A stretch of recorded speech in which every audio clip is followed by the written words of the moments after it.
Pemirsa, berita Banjarmasin kembali hadir menjumpai PN hari ini dan kali ini lawan ulun Faya Putri. Sejumlah berita aktual dan beberapa informasi menarik lainnya telah kami siapkan. Berikut berita utama hari ini.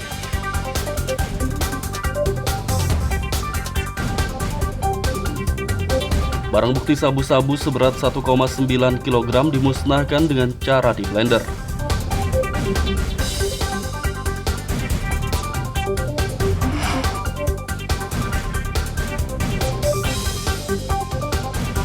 Ratusan siswa SMA Negeri 10 Banjarmasin disuntik vaksin COVID-19.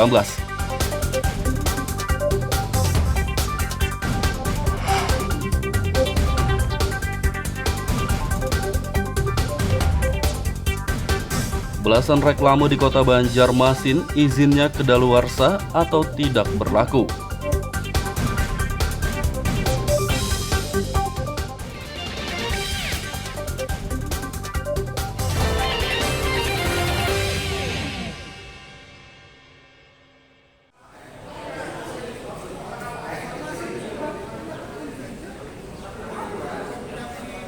$1,9 kg barang bukti narkoba jenis sabu-sabu dimusnahkan oleh Kepolisian Resort Kabupaten Tanah Bumbu pada Senin pagi.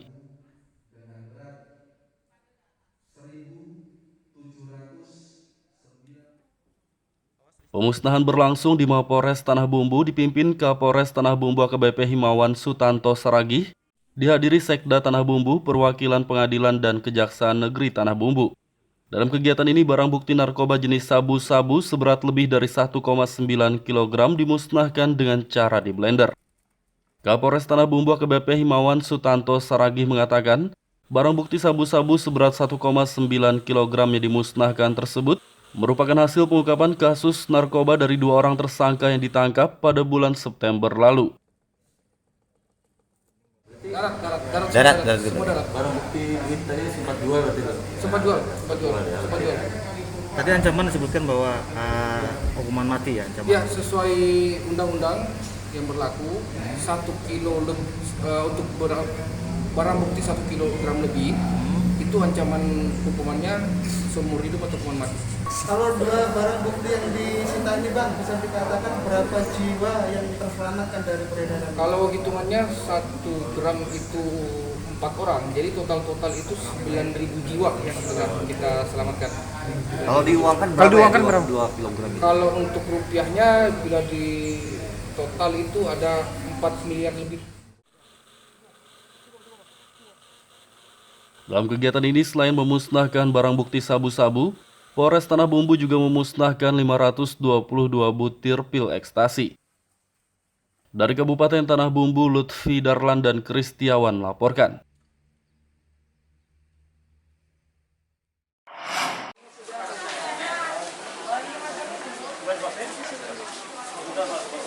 Menjelang pembelajaran tatap muka PTM, ratusan siswa di sekolah menengah atas SMA Negeri 10 Banjarmasin disuntik vaksin COVID-19.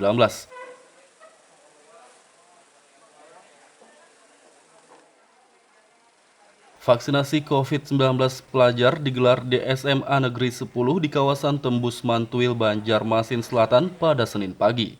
Kegiatan vaksinasi dosis pertama yang diikuti sekitar 400 siswa ini berjalan dengan penerapan protokol kesehatan ketat. Salah satu siswa di Saputra mengaku takut disuntik vaksin, namun ia memberanikan diri karena vaksinasi merupakan salah satu syarat untuk bisa mengikuti PTM. Ya ada berani ada takutnya, cuman lebih banyak beraninya lah. Tapi ada takutnya juga. Kenapa nih jadi mau bervaksin? Karena suratnya suratnya terpakai. Perlu sertifikatnya? Iya. Kalau sebenarnya Ya malas juga gitu ya? malas juga Gi. Kenapa jadi malas? Banyak kan orang tuh pada ada efek sampingnya katanya. Ada gejala-gejalanya, nah itu yang malah takutan, cuman sehat aja padahal. Kalau terpenuhi 500 siswa ditambah yang sudah vaksin secara mandiri itu diperkirakan hampir 85 hingga 90% akan tercapai. Oke, tentu setelah 85% itu apakah PTM dilaksanakan, Pak? PTM itu akan dilaksanakan, yang pertama syaratnya itu tenaga kependidikan sudah vaksin dan kami sudah vaksin. hanya 1-2 orang yang tidak bisa karena hamil atau karena ada komorbid. Kemudian siswa yang hari ini divaksin. Jadi berikutnya lingkungan sekolah adalah masuk pada zona level 3, artinya kemudian sarana prasarana yang berhubungan dengan prokes itu sudah terpenuhi. Insya Allah PTM akan bisa dilaksanakan. Dari ratusan siswa di SMA Negeri 10 Banjarmasin, beberapa di antaranya tidak bisa mendapat suntikan vaksin COVID-19 karena tidak diizinkan oleh orang tua mereka.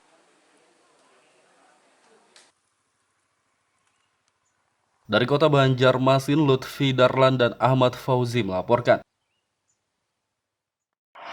Kalimantan Selatan, Bapak Dr. Andes Haji Muhammad Yusuf. Untuk mencegah perundungan di sekolah, SMA Negeri 5 Banjarmasin membentuk agen perubahan pencegahan perundungan. Yang terhormat, Kepala Tata Usaha beserta Agen perubahan pencegahan perundungan di SMA Negeri 5 Banjarmasin dibentuk melalui kegiatan bimbingan teknis yang digelar pada Senin pagi. Ada 30 siswa yang terpilih menjadi agen perubahan tersebut dan mereka diberi bimbingan untuk melakukan pencegahan perundungan di sekolah.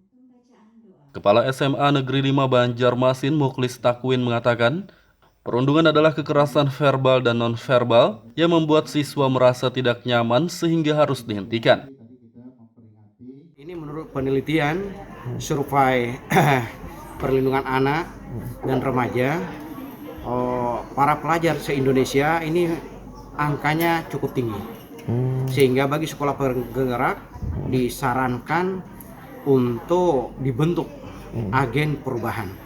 Dan agen perubahan di SMA Negeri Banjarmasin telah terpilih ada 30 anak agen perubahan ini terpilih secara survei, di mana surveinya itu langsung difasilitasi oleh bagian peserta didik Kementerian Ristek Teknologi dan UNICEF, di mana anak-anak itu mengisi survei dan akhirnya terpilih 30 orang itu. Mukhlis berharap dengan dibentuknya agen perubahan, SMA Negeri 5 Banjarmasin bebas dari kasus perundungan. Dari kota Banjarmasin, Lutfi Darlan dan Zoanda Adriani melaporkan.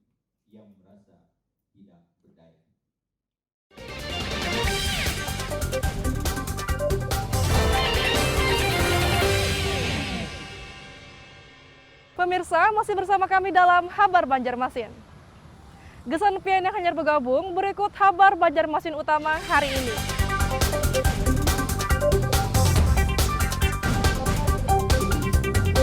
Barang bukti sabu-sabu seberat 1,9 kg dimusnahkan dengan cara di blender.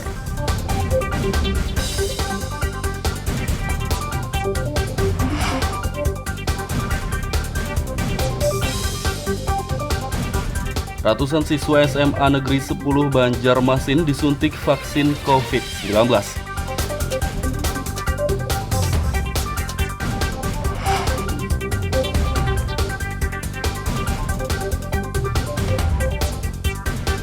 Belasan reklame di kota Banjarmasin izinnya kedaluarsa atau tidak berlaku.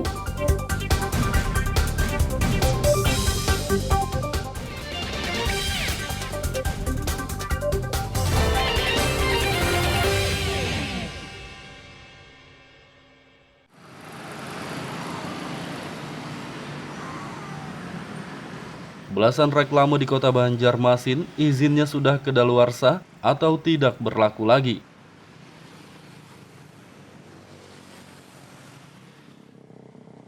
Kepala Dinas Penanaman Modal dan Perizinan Terpadu Satu Pintu DPM PTSP Kota Banjarmasin Muryanta mengatakan, ada 14 reklame di Kota Banjarmasin yang izinnya telah berakhir pada tahun 2019 lalu. Berdasarkan Peraturan Menteri Pekerjaan Umum Nomor 20 Tahun 2010 tentang pedoman pemanfaatan dan penggunaan bagian jalan, pihaknya tidak lagi memberikan perpanjangan izin terhadap reklame tersebut. Belasan reklame tersebut tidak sesuai dengan Permen PU karena bangunannya melintang di atas jalan raya. Yang disepakati bersama antara yang terkait yaitu pihak PU, terus bagian keuangan, bagian hukum, dan BPM BPSP bahwa mulai 2016 itu sudah diberikan surat untuk tidak diperpanjang lagi izin bagi Bandung itu sesuai Kalimantan. Artinya mereka yang sampai saat ini sudah terdalam untuk izin? Iya, nggak ada izin lagi untuk Kalau yang selain di Ayani semuanya berlaku nggak Pak kayak di? Oh enggak, ya pokoknya Bandu itu tidak boleh di semua jalan. Termasuk yang di Kayu Tangi Semua.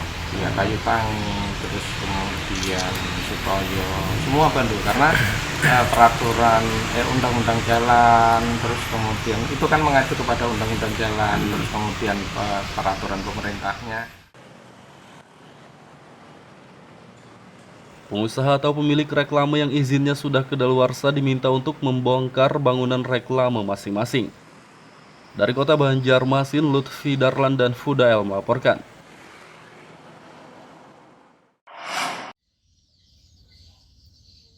Warga di kawasan Perigi Kecil, Mantuil, Banjarmasin Selatan mengeluhkan rusaknya akses titian di kawasan setempat. Akses titian sepanjang 200 meter tersebut sudah rusak selama puluhan tahun, namun hingga kini belum juga tersentuh perbaikan oleh pemerintah Kota Banjarmasin.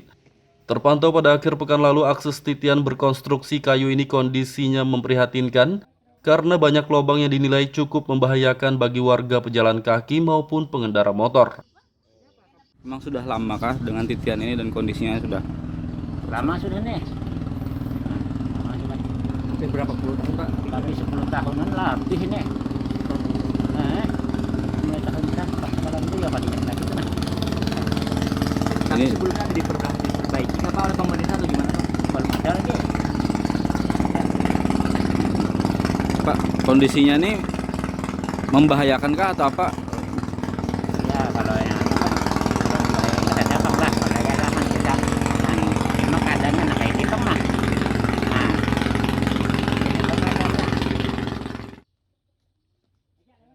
Warga berharap pemerintah Kota Banjarmasin segera memperbaiki akses titian ini. Dari Kota Banjarmasin, Lutfi Darlan dan Fudael melaporkan.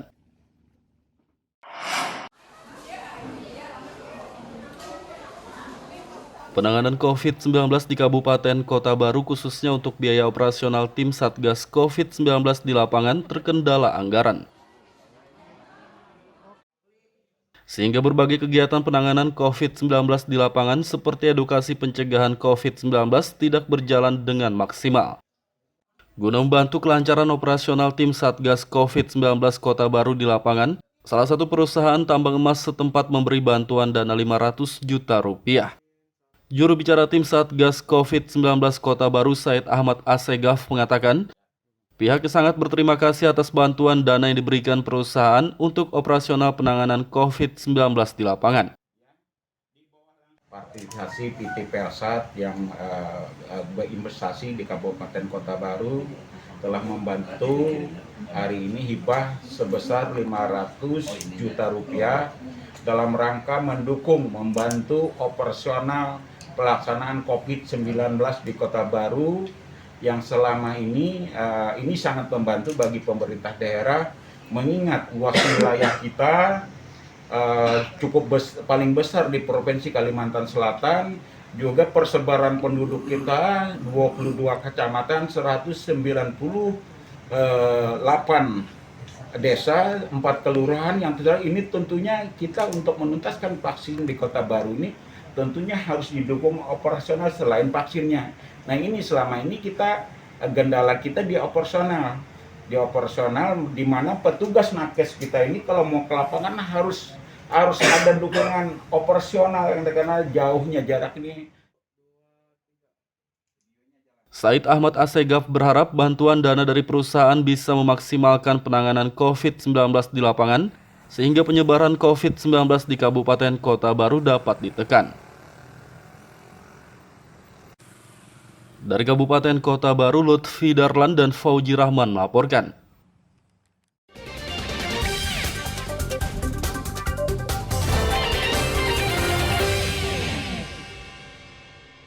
Pemirsa, masih bersama kami dalam Habar Banjarmasin. Gesan pian yang hanyar bergabung, berikut Habar Banjarmasin utama hari ini.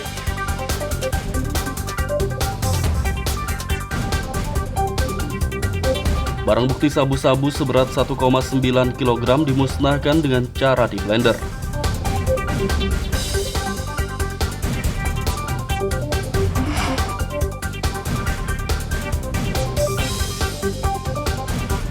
Ratusan siswa SMA Negeri 10 Banjarmasin disuntik vaksin COVID-19.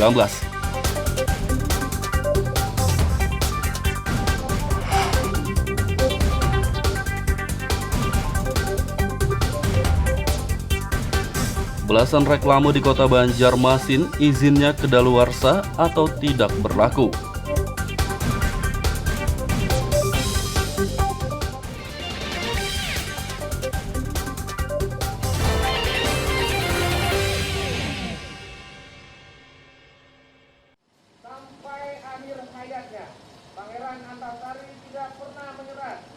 Peringatan ke-159 tahun wafatnya pahlawan nasional Pangeran Antasari digelar oleh pemerintah Provinsi Kalimantan Selatan pada Senin pagi.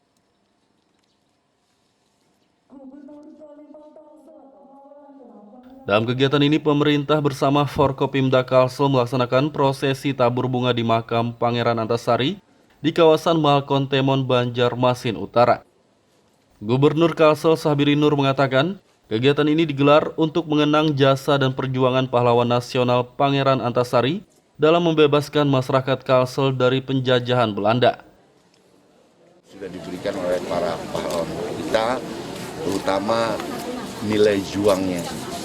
Nilai juang menghadapi segala problem, masalah, di mana seorang pahlawan, dia pasti akan menghadapi setiap persoalan itu dengan gagah berani. Seorang pahlawan itu kemudian dia memberikan pembelajaran ke arah bagi kita muslim itu ihdinas siratal mustaqim, jalan yang lurus, jalan yang diridhoi oleh Allah, Tuhan yang Maha Esa. Itu setiap pahlawan, dan itu yang harus kita warisi sampai hari ini di dalam kita menghadapi hidup dan kehidupan, persoalan negara, persoalan pemerintahan, persoalan sosial kemasyarakatan, dan apa saja.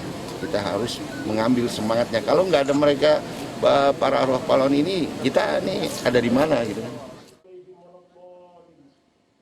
Sabiri Nur berharap masyarakat khususnya generasi muda dapat mencontoh atau mentauladani Pangeran Antasari untuk menjaga kesatuan dan persatuan bangsa. Dari kota Banjarmasin, Lutfi Darlan dan Hafiz Rahman melaporkan.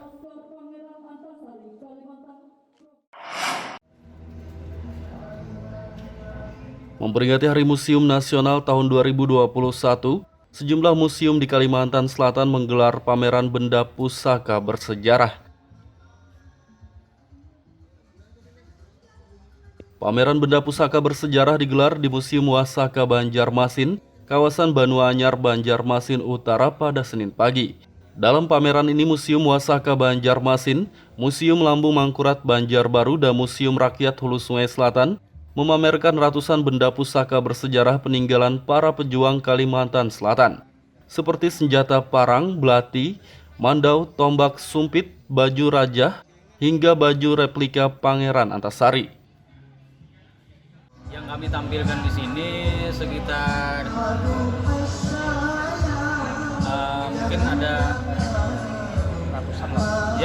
ratusan pucuk dari berbagai jenis berarti Bang? Dari berbagai jenis. Tujuannya di samping memperingati Hari Museum Nasional, untuk komunitas kami ini orang yang hobinya sama, senjata tajam, senjata tradisional, itu kami gabung dalam satu perkumpulan, yaitu komunitas pusaka ini untuk melestari. Selain untuk memperingati Hari Museum Nasional, pameran benda pusaka bersejarah ini digelar untuk ajang silaturahmi antar komunitas pecinta benda bersejarah. Dari kota Banjarmasin, Lutfi Darlan dan Fudael melaporkan.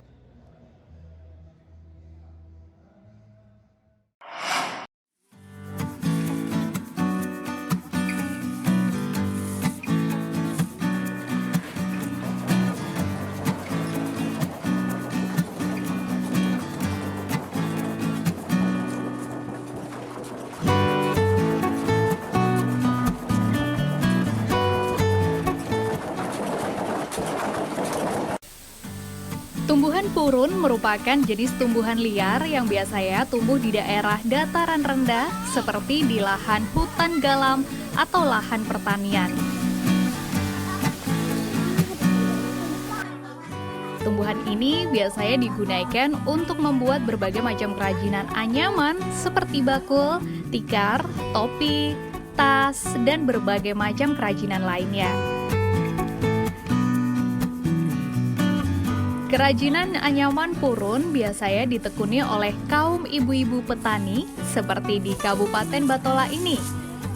Penganyaman tumbuhan purun menjadi kerajinan merupakan kegiatan yang biasa mereka lakukan sehari-hari di sela waktu mereka bertani.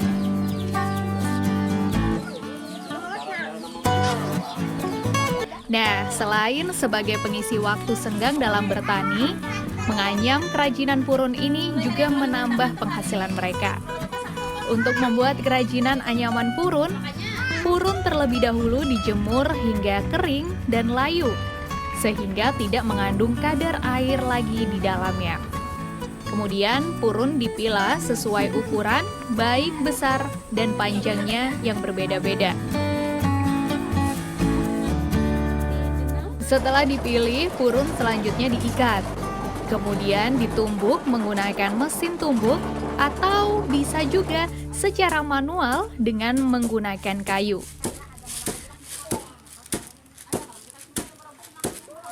Proses ini akan membuat purun lebih kuat dan benar-benar kering, serta tidak mengandung kadar air lagi. Sementara untuk menganyam kerajinan purun, para pengrajin menyatukan beberapa helai purun dengan pola-pola anyaman dan terus disambung hingga kerajinan selesai. Biasanya purun dibuat menjadi topi, tas, dompet, karpet tradisional, dan yang lain.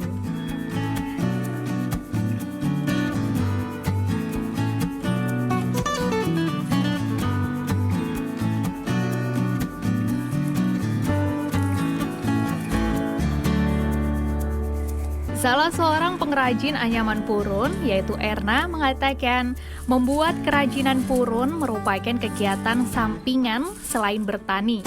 Dengan menganyam purun, dia mendapatkan tambahan penghasilan untuk kebutuhan sehari-hari keluarganya. Kalau selain membuat tikar ini apa biasanya? Itu rumah petani kita habis tanam ini sampingannya lagi.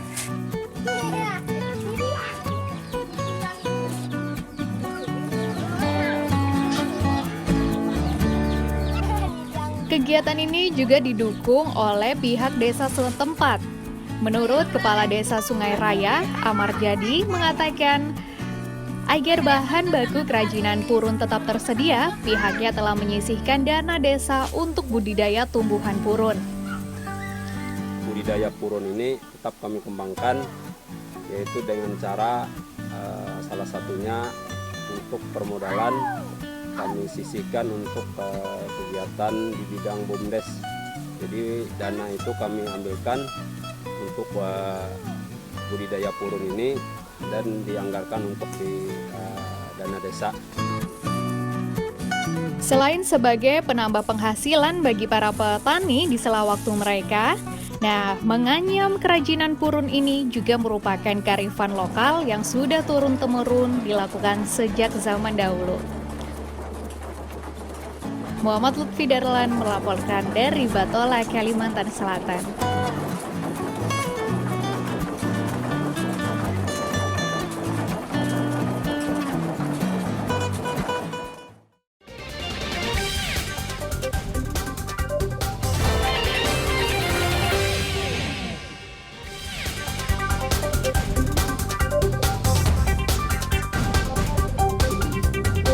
Barang bukti sabu-sabu seberat 1,9 kg dimusnahkan dengan cara di blender.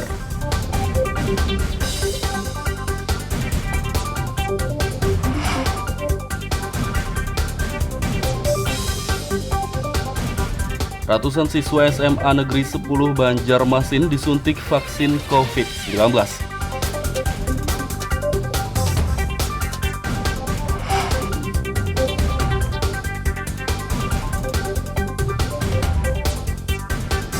Belasan reklame di kota Banjarmasin izinnya kedaluarsa atau tidak berlaku.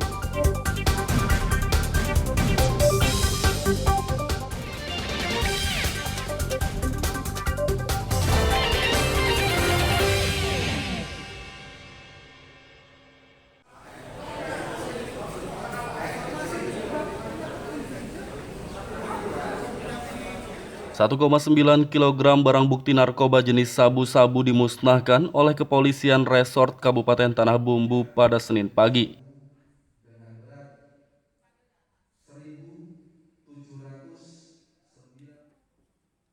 Pemusnahan berlangsung di Mapores Tanah Bumbu dipimpin Kapolres Tanah Bumbu AKBP Himawan Sutanto Saragih, dihadiri Sekda Tanah Bumbu, perwakilan pengadilan dan Kejaksaan Negeri Tanah Bumbu. Dalam kegiatan ini, barang bukti narkoba jenis sabu-sabu seberat lebih dari 1,9 kg dimusnahkan dengan cara di blender. Kapolres Tanah Bumbu AKBP Himawan Sutanto Saragih mengatakan, barang bukti sabu-sabu seberat 1,9 kg yang dimusnahkan tersebut merupakan hasil pengungkapan kasus narkoba dari 2 orang tersangka yang ditangkap pada bulan September lalu. Darat. Semua darat. Barang bukti ini tadi sempat jual berarti kan? Sempat jual.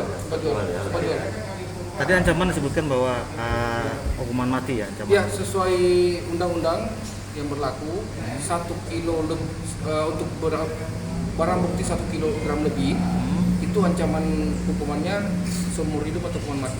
Kalau 2 barang bukti yang disita ini Bang, bisa dikatakan berapa jiwa yang terselamatkan dari peredaran? Kalau hitungannya 1 gram itu 4 orang, jadi total itu 9.000 jiwa yang kita selamatkan. Kalau diuangkan berapa? 2 kilogram. Kalau untuk rupiahnya bila di total itu ada 4 miliar lebih.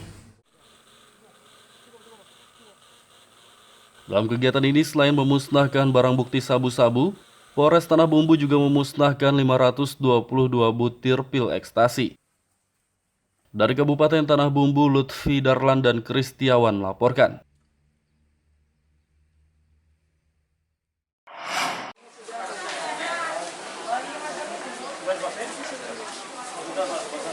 Menjelang pembelajaran tatap muka PTM, ratusan siswa di sekolah menengah atas SMA Negeri 10 Banjarmasin disuntik vaksin COVID-19.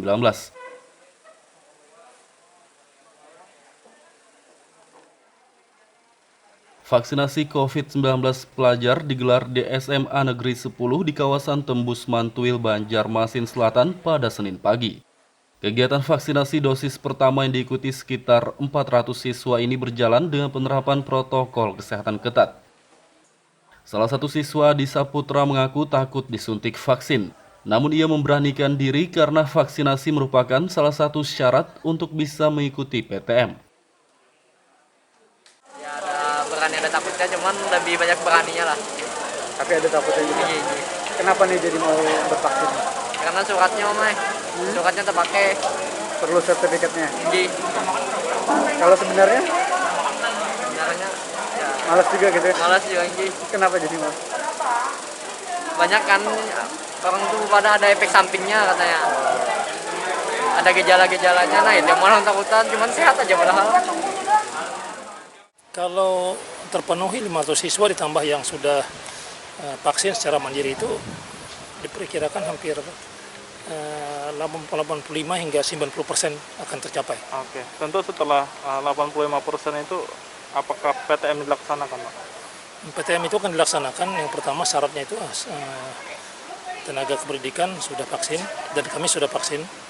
Hanya 1-2 orang yang tidak bisa karena hamil atau karena ada komorbid. Kemudian siswa yang hari ini divaksin. Jadi berikutnya lingkungan sekolah adalah masuk pada zona level 3, artinya kemudian sarana prasarana berhubungan dengan prokes itu sudah terpenuhi. Insya Allah PTM akan bisa dilaksanakan. Dari ratusan siswa di SMA Negeri 10 Banjarmasin, beberapa di antaranya tidak bisa mendapat suntikan vaksin COVID-19 karena tidak diizinkan oleh orang tua mereka.